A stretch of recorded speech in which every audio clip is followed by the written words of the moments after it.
You will see shege from family members, friends. In fact, the people you will never imagine to show you shege. Your church.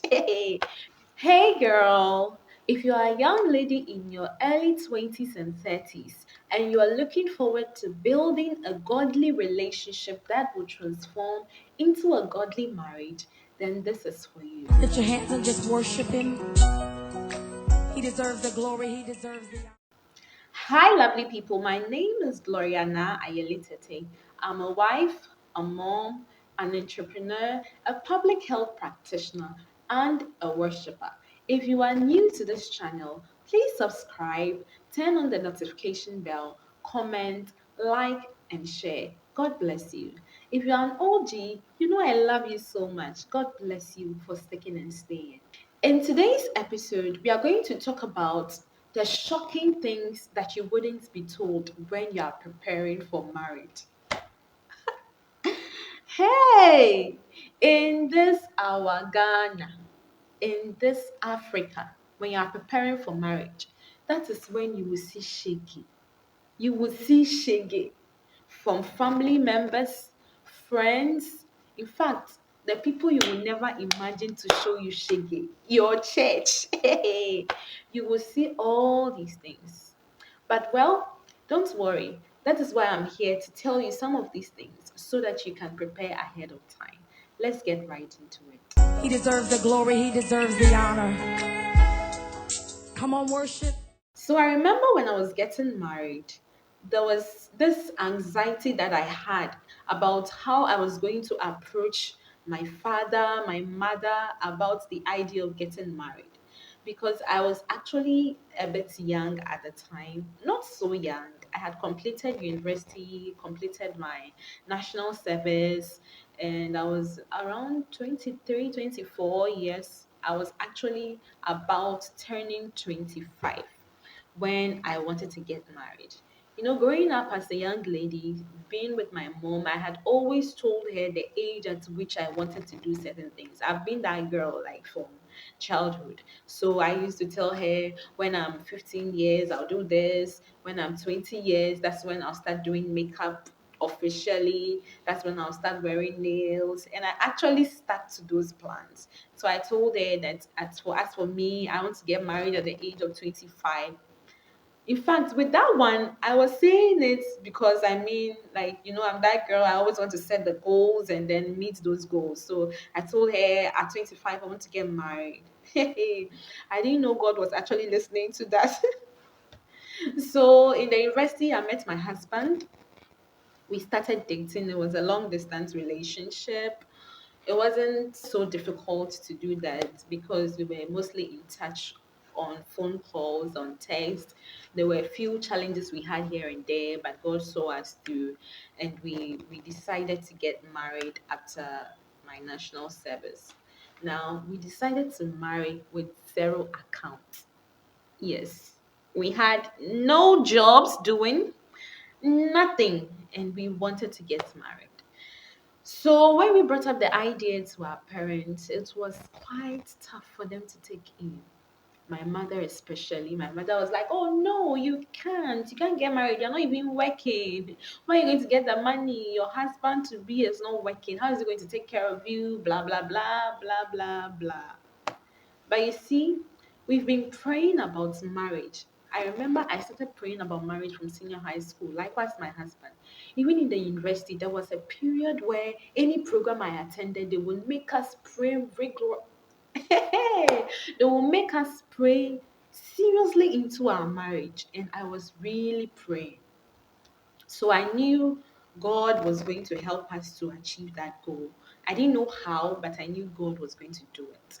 So I just told her I wanted to get married, and my husband wants to come for my hand in marriage. So what's the way forward? She was giving me attitude and all. So I got in touch with my father because my father um, is not with us or was not with us at the time.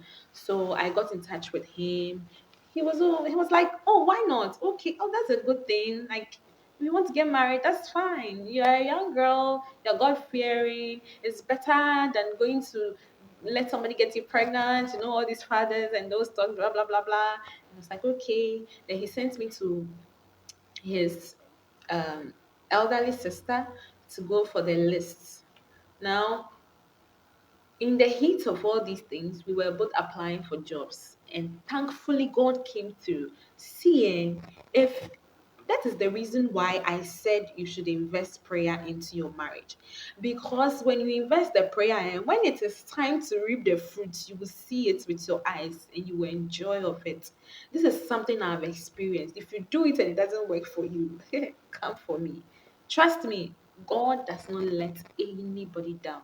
If the young lions do lack, these people called children of God, we will never lack. We will never lack. That's what the Bible says. So I went for the list, and in the heat of all, we both got jobs. The pay was not so much, but it was manageable. So we started saving from there. I remember every month when salary came, I'll just give about 90% to my mother to help me buy the stuff I needed, because it was all about, hey, you have to buy this, you have to get this. If you are going to get married, you should have this and that and blah blah blah blah.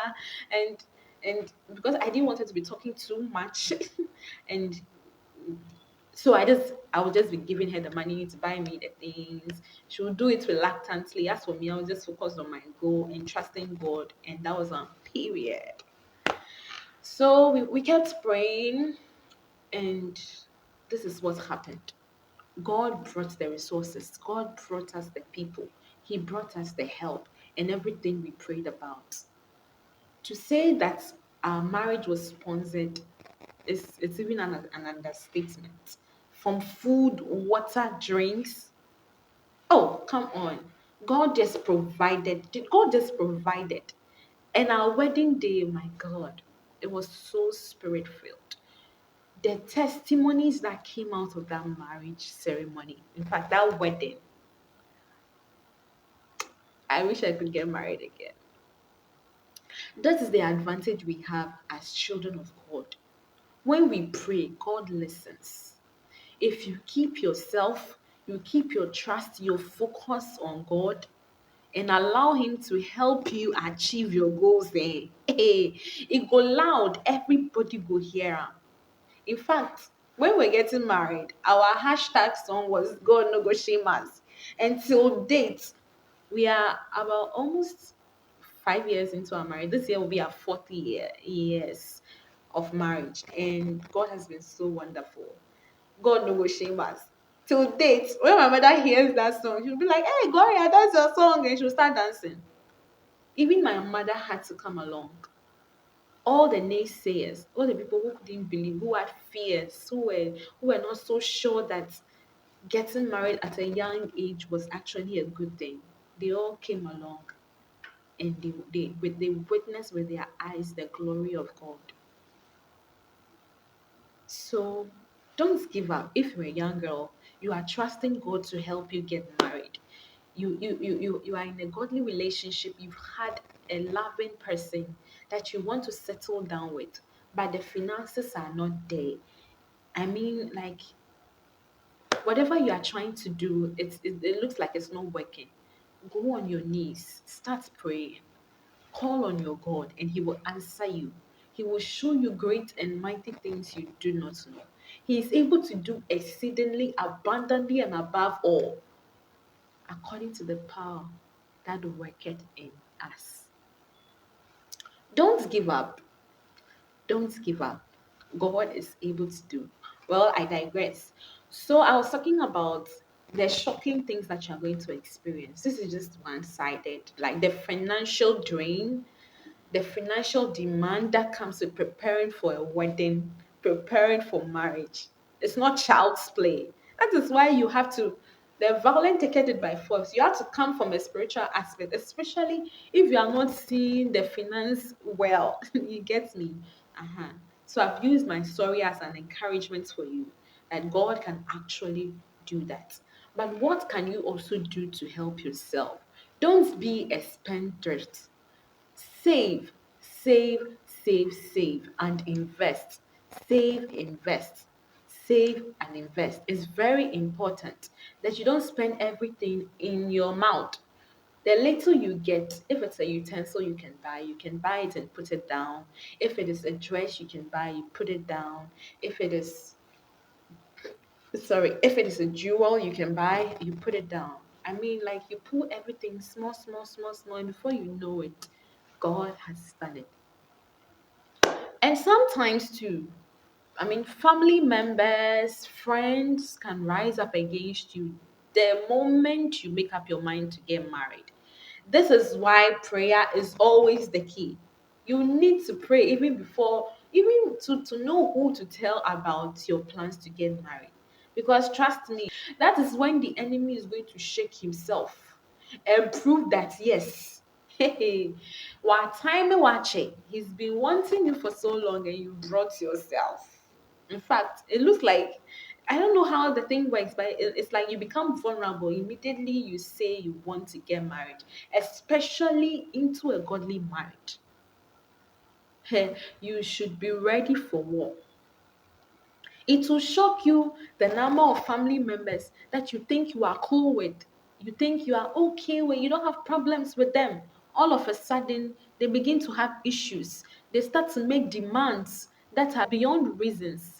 You just cannot fathom some of the things they'll be asking for. You see, they'll give some people tall lists. They'll add cow, they'll add houses, lands, huge sums of money. I mean, ridiculous things. And you just don't understand. These things are spiritual. Hmm? These things are spiritual. I once heard of a couple who wanted to get married, and the woman's father was not in agreement of the marriage. And it was like a movie because this is somebody who is like a paddy with the woman's beloved, but all of a sudden he was not in agreement with their marriage to the extent that he didn't even want the house to be painted for the engagement ceremony until they said prayers. The marriage was done, and after the ceremony the man came back to his senses. You think this life is not spiritual? It is very spiritual. So, yes, these are some of the things that can happen the moment you want to prepare for marriage. Sometimes it could be your friends. Maybe the two of you have been looking for marriage for the longest time. And the Lord has done it finally. Finally, finally. The Lord has done it finally for you. And that friend said, hell no. I'm not going to allow that. I'm not going to allow that girl get married before me. The jealousy starts. They start to fight you, bickering to the extent that some people will even pass your back and collect your husband from you. Yes, it's very possible. People use all sorts of things. So trust me, some of these things you will never see it coming, but they happen. These are real things happening on the ground. Shocking, shocking, shocking things that you wouldn't even understand. For some people, the moment you decide to get married, that's when sicknesses will show up. Today, you're in the hospital, they say you have issues with your womb. They start to mention fibroids, PCOS, like they mention all sorts of funny things just because you want to get married. These are some of the shocking things people don't talk about.